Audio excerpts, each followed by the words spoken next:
এই ভিডিও টিউটোরিয়ালে আমরা দেখব কিভাবে একজন সরকারি কর্মচারী আইবাস প্লাস প্লাস সিস্টেমে লগ ইন করে ব্যাংক অ্যাকাউন্টের ভেরিফিকেশনের রিকোয়েস্ট সাবমিট করবেন।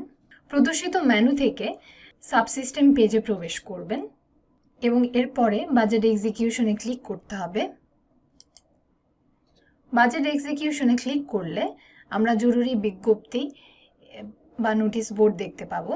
এটা আইবাস সম্পর্কিত যে কোনো ধরনের তথ্য এই নোটিশ বোর্ডে দেওয়া থাকবে এবং এটি এরপরে স্ক্রল ডাউন করে আমরা একটি ওকে অপশন দেখতে পাবো। আমাদের নেক্সটে যাওয়ার জন্য ওকেতে ক্লিক করতে হবে। ওকেতে ক্লিক করার পরে আমরা হাতের বাঁ পাশে অনেকগুলো অপশন দেখতে পাচ্ছি। এর মধ্য থেকে আমাদের বাজেট এক্সিকিউশন সাবসিস্টেম সিলেক্ট করতে হবে। বাজেট এক্সিকিউশন সাবসিস্টেম সিলেক্ট করার পরে ব্যাংক অ্যাকাউন্ট ভেরিফিকেশনের জন্য আমাদের যে অপশনে যেতে হবে সেটা হলো রিসিপিয়েন্ট ম্যানেজমেন্ট। রিসিপিয়েন্ট ম্যানেজমেন্টে যাওয়ার পরে ব্যাংক অ্যাকাউন্ট ভেরিফিকেশন অপশনে আমরা ক্লিক করব। ব্যাংক অ্যাকাউন্ট ভেরিফিকেশন অপশনে যাওয়ার পরে ব্যাংক অ্যাকাউন্ট রিকোয়েস্ট সাবমিট করার জন্য আমাদের সাবমিট ভেরিফিকেশন রিকোয়েস্ট অপশনে যেতে হবে। এখানে আমরা পেই টাইপ দেখতে পাচ্ছি।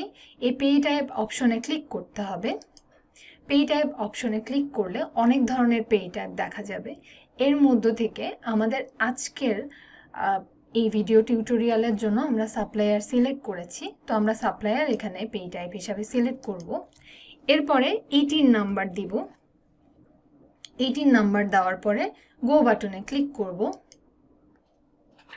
গো বাটনে ক্লিক করার পরে আমরা এখানে দেখতে পাচ্ছি একজন সাপ্লায়ারের ব্যাংক অ্যাকাউন্ট ভেরিফিকেশনের জন্য যে এন্ট্রি করা হয়েছিল সেটার তথ্য এখানে চলে এসেছে। এখানে ডিডিও, ব্যাংক অ্যাকাউন্টের নেম, ব্যাংক অ্যাকাউন্টের নাম্বার, অ্যাকাউন্ট টাইপ, এই সমস্ত কিছু উনি আবার চেক করতে পারবেন এবং এখানে অ্যাপ্রুভাল স্ট্যাটাস দেওয়া আছে, এটা একটু দেখে নিতে হবে।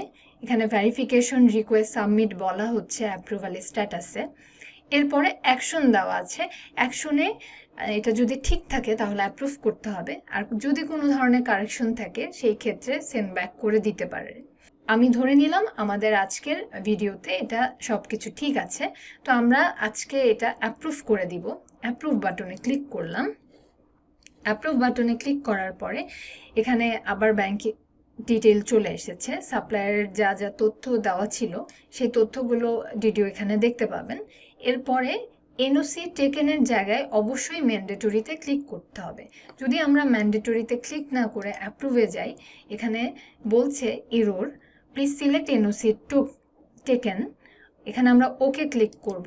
আমরা অবশ্যই ম্যান্ডেটরি অপশন সিলেক্ট করব এবং চুজ ফাইলে গিয়ে এনওসি যে সার্টিফিকেটটি আছে সেটা আপলোড করব। আপলোড করার পর এখানে আমাদের অ্যাপ্রুভ বাটনে ক্লিক করতে হবে। ক্লিক করলে এটা অ্যাপ্রুভ হয়ে যাবে।